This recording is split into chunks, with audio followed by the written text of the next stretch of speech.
You can answer all of the questions for them and their psychographics, their demographic, their geographics, and really add the most amount of people to the most amount of value to the best niche of people that are going to be beneficial to you. Most hosts never achieve the results they hoped for. They're falling short on listenership and monetization, meaning their message isn't being heard and their show ends up costing them money. This podcast was created to help you grow your listenership and make money while you're at it.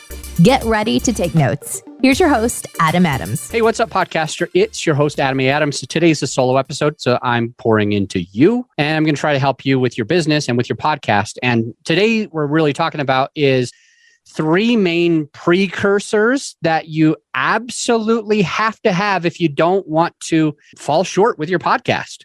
So these 3 things that you have to do in hopefully before you even launch a podcast. But if you're in a position where you've had a podcast for a year or 2 already, now would be a really good time to make sure that these 3 things are in line. Now, the very last episode that was published was with Sarah St. John. Sarah was talking about how she launched her podcast. And as she was launching her podcast or growing her podcast, her avatar kept changing. Her purpose kept changing. She wasn't quite sure about this or that. And she's like wanting to bring on different guests for her podcast. Like, oh, now let's try this. Ooh, now let's try this. Ooh, let's see what happens if we do this. And I don't want to be unfair to Sarah specifically. Some of the things that I've just said might be going a little too far for her, but I don't think that they're really going a little too far for you or for me. So I think Sarah can relate. And I know that I can effing relate. I know that for a fact. And I believe that you can relate.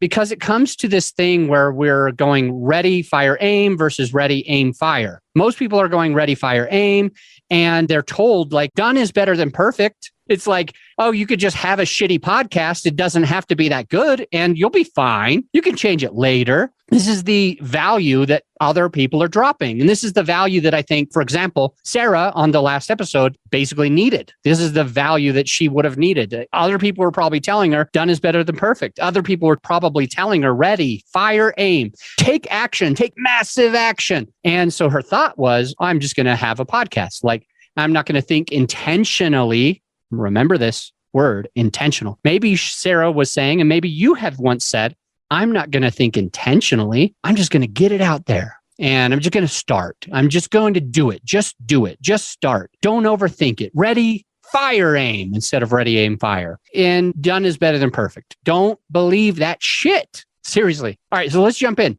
There was a quote that Sarah said, I believe, on the last podcast episode that you heard. And she basically said, like, investing in her podcast, some of it is out of her budget. She talked about a lot of different things. And I want to share with you, like, some real things that I think are going to help you to be a better podcaster, especially if you have not yet launched. Please share this episode with somebody who has not launched yet. Maybe your podcast is up and running. Maybe you're about to launch it. But look, if it's up and running currently and already, and you know a friend who doesn't yet have a podcast, but they are saying they're going to start one, you'll be the best friend if all you do is send them this episode, honestly. So let's jump in. What are the 3 things and how can they help you? If you're about to launch a podcast and you want to do it intentionally, then you're going to think of these 3 things that Sarah and I messed up on. And maybe a lot of my listeners, besides you, probably have messed up on.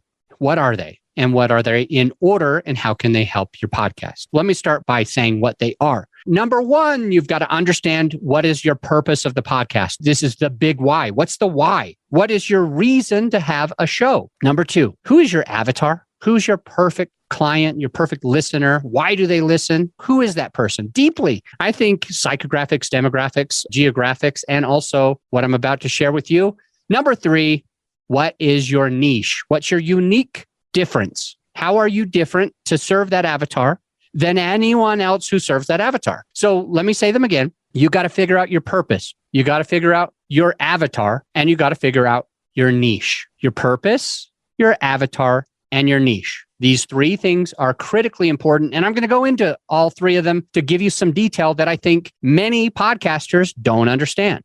you possibly don't already have this value in your life and you need it. You're ready for it. So what is your purpose? Basically, here's what we're thinking now. What is the reason that you want to have a podcast? Is it to make an impact? Is it make an income? If it's making income, what kind of income? If it's an impact, what kind of impact? Who do you want to impact? How do you want to impact them? How do you want to make money through your podcast? In what way? Do you want to grow your business? Do you want to do affiliate marketing? Do you want to make money by having sponsors, CPM models?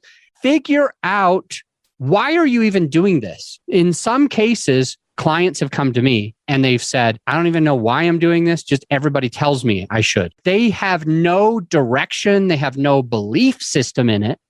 They just know that some people that they respect say that they should have a podcast. And what ends up happening if you kind of like go into it without the end in mind, let's go back to Stephen Covey. Begin with the end in mind. Begin with the end in mind. This is one of the 7 habits of highly effective people. I want you to be a highly effective person. And all that really means is you've got to effing understand what's your why, what's your direction. Begin with the end in mind. What are you trying to achieve? What's your why? Why did you start your podcast? And so figure that out. Because if, let's just say that you're driving a car, but you don't know where you're going, who knows where you're going to go? Like, if you don't have the destination in mind, you can't create a roadmap to get there. So begin with the end in mind. Figure out your why, your purpose, the reason why you have a podcast. A lot of people come to me and they don't have this ready. They never started it that way. This is how I started mine. I didn't have developed the real purpose. And because I didn't develop the purpose, I didn't know who my avatar was. I didn't know how to serve them. I didn't know what my niche, my unique proposition was. So begin with your purpose. Begin with the end in mind. Number 2, who is your avatar? Avatar, in my mind, is your perfect listener. And to me, when you have a perfect listener, that perfect listener has a name. They have a gender. It's not men and women. It's not anything and everything. It's not like an age range. Like, oh, my perfect avatar is between 30 and 60 years old. That is not an effing avatar. An avatar is a person. It's a actual perfect client that you want to add value to. And they will happen to be a certain age. They might be 42. They're not 30 to 60, but they're 42. I'm 41 today as I record this episode. And if I'm your avatar, if your perfect person that you want to do business with is Adam Adams, you don't say that, oh, they would be anywhere from like 20 to 45. Adam is 41. So he's 41. He's got a name.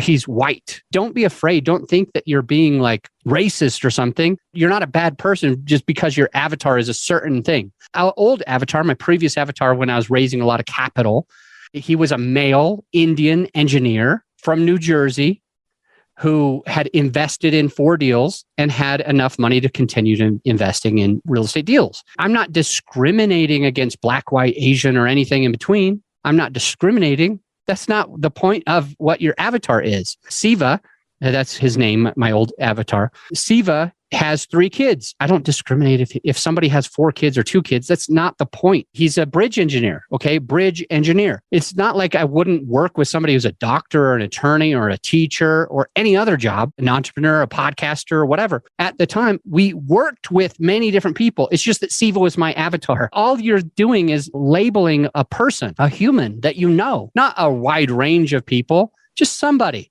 And it was cool because like with me and raising money with my avatar, for example, it was almost any time if I saw somebody who was Indian, for example, I knew that they had a lot in common with my Siva. I knew that if somebody was an engineer, they would have a lot in common with my Siva, right? I knew that even if it was a doctor or an attorney, even if it was that, even if it was a male or a woman, it doesn't matter. If they had a lot in common with Siva, like I could see the similarities and I could see how we could work together. So there might be a doctor who had invested in 4 other syndications already, or 3 or 5. It doesn't specifically matter, but there could be a doctor and I could actually still help them. The point being is if once you understand your avatar, you make sure that all of your content is in line with your avatar. You make sure that the things that keep Siva up at night, keep them stressed, what the things that they go through, how many kids they have, their travel is like, where part of the country they live. Once you kind of figure that out, you can answer all of the questions for them and their psychographics, their demographic, their geographics, and really add the most amount of people to the most amount of value to the best niche of people that are going to be beneficial to you. So you can still serve people that are not your exact avatar, but you always think about your avatar when you put your content together. Okay. So for me, it was Siva, and I knew everything about him, everything he was going through. I'm not discriminating against any other gender or race or anything like that. I'm just making sure that I'm adding value to Siva. I'm basically putting a picture of Siva on my computer screen right there down at the corner. And I just remember if I'm interviewing somebody, then I'm going to ask questions that Siva needs to know. I remember that if I'm doing a solo episode, like today, right now, this is a solo episode, and I've got my avatar in mind. Now, and I believe that I'm speaking to my avatar in my brain, in the way that I think. I have a person, a gender, a race that is my exact right avatar. And as I look at him or her right in the face, I'm basically looking at my camera, but as I look at this person and think about this person, all of my content, the way that I explain things is for you, my avatar. The way that I think through things, what you're going through, what you need, how to help you is because I understand who I'm speaking with. And that's just a critical lesson for you to take away. Your purpose, your avatar. And let's now talk about the niche right after these messages. Hey, my friend, as you know, this episode is sponsored by my company, growyourshow.com. We want you to be able to have the best tools at your disposal without costing you a whole arm and a leg. So right now you can get a free list of vetted equipment that like mics, mixers, webcams, sound treatment, editing software, everything that you need. I created the whole PDF with direct purchase links just to save you time and money, to help it be more convenient for you. So this free PDF will help you skip all the guesswork. If it's on there, it's vetted and approved by yours truly. And if it's not on there, it's probably not worth the money. So go ahead and get yours at growyourshow.com/PDF. Let's get back into the show. Just before we went to the break, we talked all about how to figure out your purpose to begin with the end in mind. And we also talked about your avatar being a very individualized human being, like one person that you probably already worked with.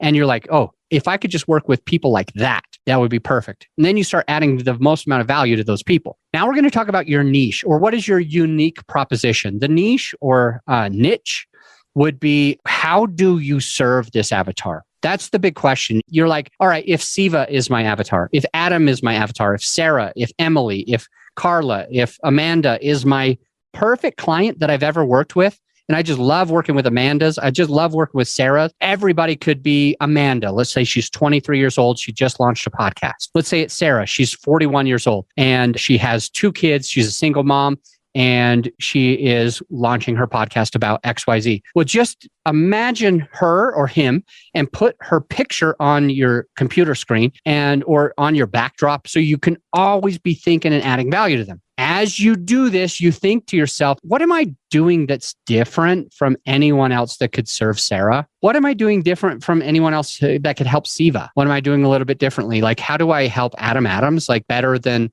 anyone else in the world? Like, what is my company or my way of my philosophy, my services, my product? How does it help Adam better than any other product or service out there? And you want to figure out how to niche that. I'm going to share a story that is more than okay if you've heard this story 5 other times. If you've already heard this story 5 other times, it's not time to roll your eyes and say, I've heard this before. It's time to listen with more intent than you did the last time. So I'm going to talk about and I'm pounding my chest when I say that's the cave person's name. You remember him. Is the person who discovered fire. Is the person who understands what fire is. And he was the first person to be able to control it. He was thrilled. Okay, let me tell you a few reasons. Why was the cave person so thrilled about fire? Because he started putting his meat in the fire and it started killing the germs and bacteria for him. And he noticed that it tastes better, but he also noticed that it was able to go into his gut and then he didn't get sick and have the runs tomorrow. You don't want the runs tomorrow. And so he, this cave person, was thrilled and excited to say like, wow, when I cook my food, I feel great. So he's not eating raw, poisonous meat anymore. He's killing the germs and bacteria. So he's able to achieve something that he never was able to achieve before. What else did he find when he figured out and discovered fire? He figured out that he could put it on the end of the stick and he could see at night. It was kind of like what we use as flashlights right now. And so he had this like light, this torch, if you will, and he was walking through and it was dark outside and he couldn't believe it because it would help him because he was controlling the sun in a way. It could help him see in front of him and he could explore. Another thing that he found is while he was on those journeys at night, when he otherwise couldn't see because the moonlight wasn't bright enough or it was covered up by the clouds, now he's able to hunt other types of animals. And so it was excellent because when these other animals were gone and he couldn't eat and provide for his family, now he's able to hunt at night and be able to get these nocturnal animals and still be able to eat and provide for his family. And so there was all these benefits, and he kept going. And there was a bear that walked by, and the bear was angry, but he looked at the bear and held the torch up, but he noticed that he scared the bear away. He scared the coyotes away. He scared off the wolves and the mammoths, because this was cave person time. He scared off all of these large, angry animals, and he was able to be safer. And then he also learned how to put this fire down on the ground, control it with rocks, and he could stay warm outside. And it was kind of cool because he didn't have to sleep in the cave.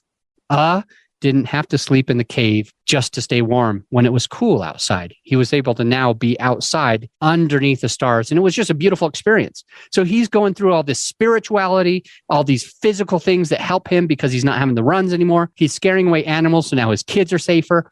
And he continues to find out other cool things about fire, including being able to see at night and everything else that we shared. So, is so thrilled that he goes up to the chief. At this time, there's only one chief. And so he goes up to the chief and he's like, holy cow, look what I invented. Look what I figured out. Look at this new thing that's unique that I can do that other people can't do. And we should start implementing it, he says to the chief. But the chief had a different idea of what fire was. Remember this, write this down. This is us figuring out our niche and drawing a line in the sand. Okay. The chief thought, had a different opinion. He said, no, this is not good. Watch what happens when I put my finger in this fire. And the chief burned himself. And he's like, see what I mean? This is of the devil. It's painful. It hurts. And he says, look what happened if you didn't put rocks around your campfire here. Look what would happen if you didn't contain it the way you're containing it. It would get rid of all of the crops and berries that the animals that we eat are coming to. That's how we get our deer.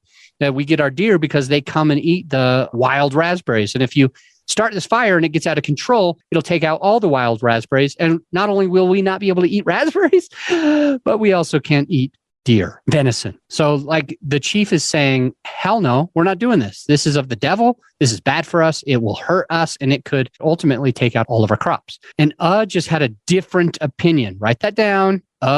Had a different opinion. He had a different way of looking at things. And so what he did is he picks up the stick because that's all they have. They're cave people. They don't have chalkboards, of course. And so he takes a stick and he draws a line across the dirt right in the sand. And he goes out on a limb. He gets vulnerable. He gets scared. And he says, for any of you who want to stay with the chief and just not have fire, I get it. That's what you've been taught. That's what you've learned. These are the benefits. This is what it's different. If you cross this line and come to my side of the sand, my side of the line, then we're going to be able to cook our food. We're going to be able to be warm. We're going to be able to stay here instead of migrating. We're going to be able to set up camps, and we're going to be able to see at night and be able to capture more food. And it just is going to improve our whole lives. And he's telling this whole tribe. What ends up happening is half the tribe, not all of them. Unfortunately, some of them their family was over there still. They just trusted the chief. They were afraid of change and progression. So half of them stayed, but the other half said, wow, drew his line in the sand, stood for something different than our chief. And we see the value, we see the benefit, we see the unique proposition of following somebody else. He wasn't looking for, I want to be a leader. He wasn't trying to be that. That's not where was coming from. It wasn't like, I want to be famous. That's not his intention. That's not his motivation. Intention and motivation is, I want to be able to improve our lives and how we live. And so he drew his line in the sand. And so that's what we're talking about today. On that last episode with Sarah St. John, talking about how she switched her podcast a few times. She keeps changing her purpose. If you begin by understanding what is your purpose, understanding your avatar, and understanding how you serve that avatar uniquely, if that's the beginning thing that you do, beginning with the end in mind, you are going to be able to have a better result for your podcast, and you won't be wishy-washy. You won't have to change things. You won't have to start to serve one avatar and then now you figure out you have a different avatar. You'll figure these things out in the very beginning stages, and then you'll be able to go somewhere where you're going to add the most amount of value to the right people, when basically you just make more money in your own business if you have a podcast that serves your business. And that's really what we're looking for. And see, this is the last thing that I'll say. If you are resonating with needing to have your purpose, your avatar, and your niche, if you're resonating with this and you don't know how to do it on your own, my company, Grow Your Show, Adam Adams here, your friend, the person who's been giving you advice for all this time, this is what I do for a living. This is one of the main things that I do to help my clients. And so I sit with you and I help you figure out what, beginning with the end in mind. I help you figure out who is your avatar. What are they worried about? What are they going through? How can you help them? How can you serve them in your niche uniquely? How do you draw your line in the sand and stand for something?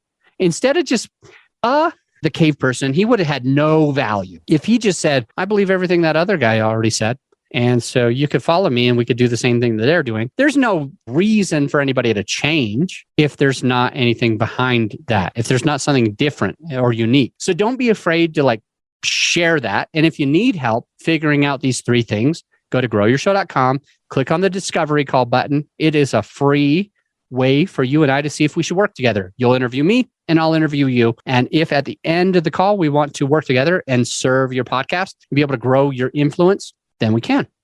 So that's what I want you to do is go to growyourshow.com, reach out to us. And the next episode, by the way, is an interview episode. And I say that because it's going to be somebody who's kind of like you, like my guest on the next episode is going to have some similarities to you. They might be a little further in their journey, so you can learn from them, learn unique things they're going through, and it will help your business. It'll help your podcast immensely. So don't go anywhere. I'll see you there. Oh, hey, because 3 of my clients came to me recently looking to find a way to have their podcast make them money instead of cost them money. We put together a resource for some of our clients, and I want to give it to you as well. It's something that did actually seem to help, because one of them is now making $2,600 a month. Another one's $4,500 a month. And the third is making between $5,000 and $10,000 each month. And so it's been a resource that's been incredibly valuable to them. It's our sponsor sheet template. It's a template of a sponsor sheet, and it gives you something that you can hand to potential sponsors and hopefully also be making $2,600, $4,500, or between $5,000 and $10,000 regularly each month with your podcast. So this has been a contributing factor to helping all 3 of those clients turn their podcast into an additional income stream for them. And the way that you can find it is just going to our website, growyourshow.com, but put in /templates, growyourshow.com /templates. And then you can actually download that template and others that could be valuable to your podcasting experience. I'll see you on the next episode.